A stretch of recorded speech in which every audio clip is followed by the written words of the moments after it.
আসসালামু আলাইকুম my YouTube family, কেমন আছেন সবাই? চলে আসলাম নতুন আরেকটি ভিডিও নিয়ে। আমার এই ছোট্ট পরিবারে সবাইকে ওয়েলকাম করছি। প্রতিদিনের মতো আজও ভোরবেলা ঘুম থেকে উঠেছি, বাসি কাজ কমপ্লিট করে ড্রেস চেঞ্জ করে এই যে ফ্রেশ হচ্ছি, আর এর সাথে সকালের ফ্রেশ ওয়াশটাও সেরে নেব। সকালে এই 5 মিনিটের সেলফ কেয়ার আমাদের প্রত্যেকের জীবনে ভীষণ প্রয়োজন। এতে করে ঘরের কাজকর্ম করার জন্য এনার্জি পাওয়া যায়, কারণ আমাদের গৃহিণীদের দিনের হাজারো কাজকর্ম থাকে। এখান থেকেই আমরা অনেক বেশি এনার্জি পাই, নিজের প্রতি কনফিডেন্স বাড়ে। তারপরে নামাজ, তারপরে যেই সূরাগুলো পড়ি সেগুলো, আর এই যে ছোট্ট ইয়াসিন সূরা, এই ধরনের না বাসে বই পাওয়া যায়, ইয়াসিন আর রহমান ওয়াকিয়া, মানে অনেক বড় বড় সূরাগুলো পাওয়া যায়। তো আমি এগুলো কিনেছি, এগুলো আমার ব্যাগেই থাকে। যখন আমি কোথাও যাই তখন আমার ব্যাগে অনেকে অনেক কিছু দেখায়, আমার এই ছোট্ট এই বইটা থাকে, এই তসবিটা থাকে, একটা চিরুনি, টিস্যু আর একটা লিব্রুস থাকে। এটা মানে কম্পালসারি আমার থাকেই সব। মানে এগুলো একটা ছোট্ট আরেকটা ব্যাগের ভিতর ভরে প্রতিটা পার্সের ভিতরে আমি যখন যেটা ব্যবহার করি সেটার মধ্যে নিয়ে নিই। আর এখানে হচ্ছে যে প্রতিদিন কোরআন তো রোজা ছাড়া পড়া হয় না, তবে এই যে এই বইয়ের মধ্যে যে সূরাগুলো আছে, বড় বড় কয়েকটা সূরাই আছে বাংলা অর্থ সহ, এগুলোর কয়েক আয়াত পড়া হয় কোনোটার মাঝে থেকে, মানে যেটার যে আয়াত পড়লে মানে সকালবেলা বা সন্ধ্যার আমলের, সেগুলো পড়ে নেই। আপনারা চাইলে যারা যেই ধর্মেরই আছেন তাদের সেই ধর্মটা সুন্দরভাবে পালন করলেই জীবনটা সুন্দর হয়। তারপরে চলে আসলাম এই যে ডাইনিং টেবিলটা খুব ভালোভাবে পরিষ্কার করে নেব। প্রতিদিন সকালেই একবার মুছে নিলে খাবার দাবার রাখলে তেমন মানে অসুবিধা নেই, নিশ্চিন্ত মনে রাখা যায়। অনেক সময় বাচ্চাদের ঘর তো খাবার টাবার নিতে গেলে পড়েই যায়, ওদের খাবার খেতে দিলেও পড়ে যায়। তো যদি প্রথমেই একটু ক্লিন করে নেই তাহলে একটা ফ্রেশ ভাব থাকে। আর এমনি তো খাওয়ার পরে করা হয়, তবে খাওয়ার আগে একবারে ভালোভাবে ক্লিন করে নিলে নিজের মধ্যে একটা অন্যরকম কনফিডেন্স কাজ করে। খারাপ মানে খাবার পড়ে গেলেও খারাপ লাগাটা কাজ করে না, যে তুলে খাওয়ানো যায়। এটা সবার ক্ষেত্রেই হয়, বাচ্চারা কিন্তু খেতে নিলে নিচে পড়বেই, তো এটাই স্বাভাবিক। বয়স্ক লোক, বাচ্চারা, তাদের খাবারের সময় এটা হবেই।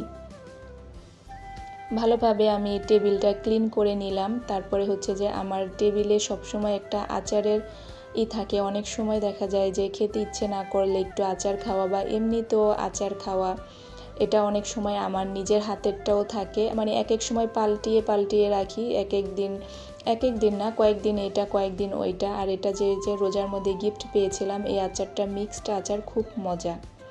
তারপরে এই যে রান্নাঘরে চলে আসলাম। এই প্রতিদিন সকালের 5-10 মিনিটের যে একটা ক্লিনিং না, এই ক্লিনিংটা খুব এনার্জেটিক। আর আপনাদের দেখাচ্ছে এই কারণে আমি অন্যদের কাজ দেখলে নিজেও করতে আগ্রহ মানে নিজের মধ্যে জাগ্রত হয়, আর আপনাদেরও সেরকম হবে সেই চিন্তা করে একটা এনার্জেটিক ব্লগ শেয়ার করলাম প্রতিদিন সকালে আসলে কি করা হয়। আর আজকে ক্যামেরাটা অন করেছি তাই একটু সময় বেশি লেগেছে, নাহলে দেখা যায় যে 10-12 মিনিট, হাইস্ট 15 মিনিটের মধ্যে সব মোটামুটি কিন্তু ক্লিন হয়ে যায়। এখানে খাবার রান্না করে খাবার রাখি, তারপর কাটাকাটি করে এই সাইডে রাখি। চুলাটা ক্লিন করা, রান্না করতে গেলে কিন্তু চুলার মধ্যে 2-একটা সবজি বা এক কিছু পড়ে যায়, তখন সেটা আবার আমরা তুলে দেই, আসলে দেওয়াটাই স্বাভাবিক। তো যদি পরিষ্কার থাকে তাহলে স্বাচ্ছন্দ্যভাবে সেটা তুলে নেওয়া যায়। তো এইভাবে প্রতিদিন করলে না ডিপ ক্লিনের নিয়ে যে একটা বড় ধরনের ঝামেলা সেটা থাকে না, সেটা খুব কম ডিপ ক্লিন করলেই হয়। তো আমি দেখা যায় এভরিডেতে এরকম সাবান প্রতিদিন না দিলেও 1-2 দিন পর পর সাবান দিই, আর ভিজা কাপড় দিয়ে প্রথমে আগে ভালোভাবে মুছে তারপরে আমার রান্নার কাজ শুরু করি। আমাদের দেখা যায় যে ঘরের প্রতিটি সদস্যর সমস্ত কাজ, সব বিষয়ে কিন্তু খেয়াল রাখতে হয়। তার সাথে ঘরবাড়ি পরিষ্কার পরিচ্ছন্ন রাখাটাও কিন্তু আমাদের গৃহিণীদের দায়িত্বের মধ্যেই পড়ে। সব কিছু ব্যালেন্স করেই চলতে হয়। তার মধ্যে আমাদের গৃহিণীদের এই ব্যাপারটাগুলো না একটু বেশিই কাজ করে, ক্লিনিংয়ের কাজগুলো। যারা আসলে কাজ করতে পছন্দ করি, ঘরে থাকতে পছন্দ করি, তাদের এইসব কাজের মধ্যেই কিন্তু শান্তি খুঁজে পাই, ভালো লাগা খুঁজে পাই। আমরা সবাই তো আর বাহিরে যাই না, বাহিরের পরিবেশের সাথে ওইভাবে থাকি না। যারা ঘরের কাজ করতে পছন্দ করি তাদের জন্য আজকের ভিডিওটা আমার মনে হয় ভালো লাগবে। এইভাবে কারো কাজ দেখলে না নিজের মধ্যে কাজ করার আগ্রহ জাগে। কারো কোনো ইবাদত বা কোনো কিছু যার যার ধর্মের যেটাই, সেটা করতে দেখলে নিজের মধ্যে করার একটা থাকে যে আমিও এটা করব। এই যে জাস্ট কয়েক মিনিটের ব্যাপার, সব কিছু একবারে নিট অ্যান্ড ক্লিন হয়ে গেল। এখন আমি স্বাচ্ছন্দ্য মনে সুন্দরভাবে আমার কাজগুলো রান্নাবান্না শুরু করব।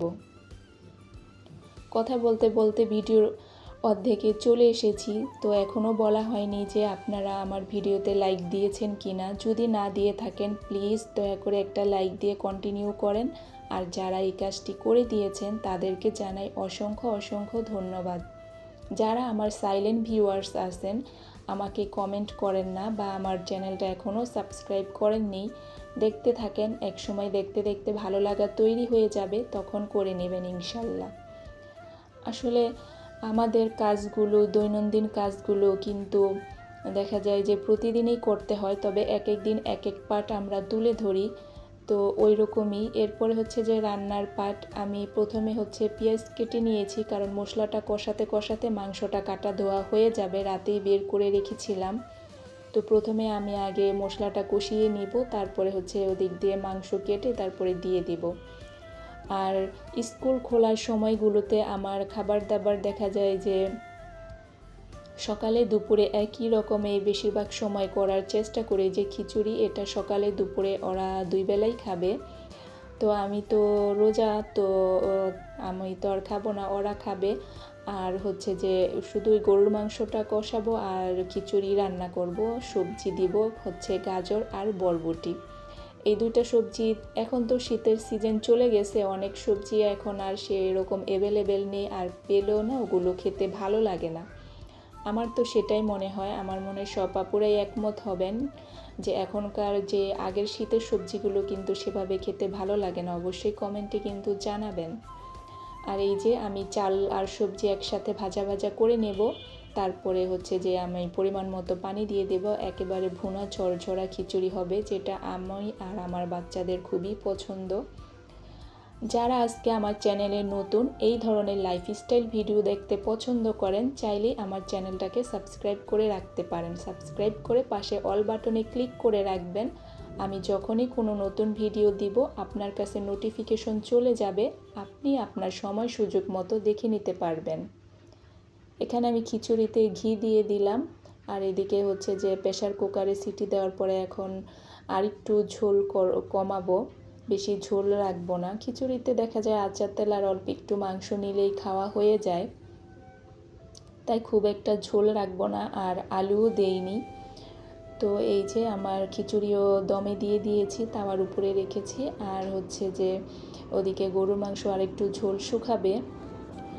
সময়গুলো খুব দ্রুত চলে যায়, দেখতে দেখতে রোজা, ঈদ সব কিছুই আমরা পার করেই আমাদের সেই আগের পুরনো রুটিনে চলে এসেছি। সেই স্কুল দৌড়াদৌড়ি, দৌড়ঝাঁপ, ছুটাছুটি। আর এই যে এইটার ভিতরে মিষ্টি ছিল।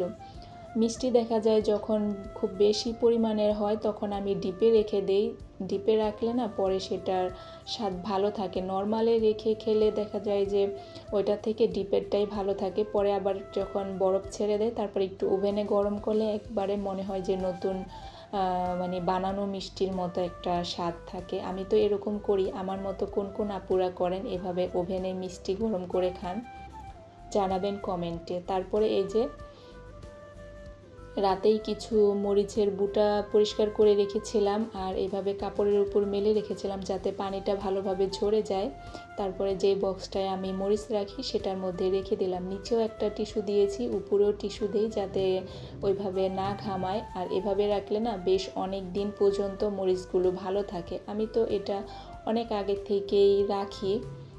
তারপরে এই যে এখন ফ্রিজে রেখে দেব। আর আমি আমার যত ধরনের মশলা আছে রান্নার, সব ধরনের মশলা না ফ্রিজেই রাখি। অনেকে বাহিরে রাখে, তবে আমার মনে হয় যে ফ্রিজে রাখলেই ভালো, এটা ভালো থাকে। আর এই যে ডিপ ফ্রিজও রাখি, এই যে বাদাম বাটা, তারপরে বিভিন্ন ধরনের মশলা, জয়ফল, জয়ত্রী সব কিছু এই যে ডিপ ফ্রিজের এখানেও আছে, বাটার সব কিছুই আমি এভাবে রেখে দিই।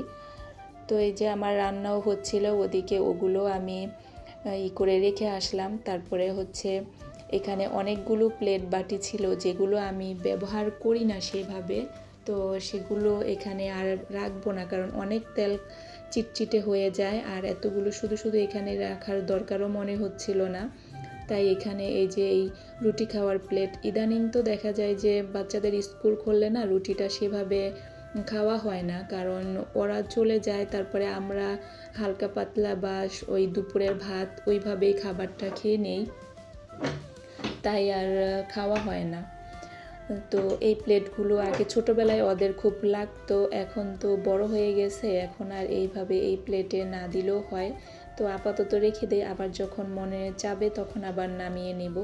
এরপরে হচ্ছে একবারে ইফতারের পরে, সন্ধ্যার পরে একটু চা আর টোস্ট নিয়েছিলাম। আর আজকে আমার পার্টনার ঘুমাতেছিল, তবে সে না লাস্ট মুহূর্তে আবার উঠে গেছে। তো আপনাদের সাথে অনেক গল্প কথা হলো, পরবর্তীতে ইনশাল্লাহ আবারও হবে নতুন কোনো ভিডিওতে। সবাই ভালো থাকেন, সুস্থ থাকেন, আল্লাহ হাফেজ।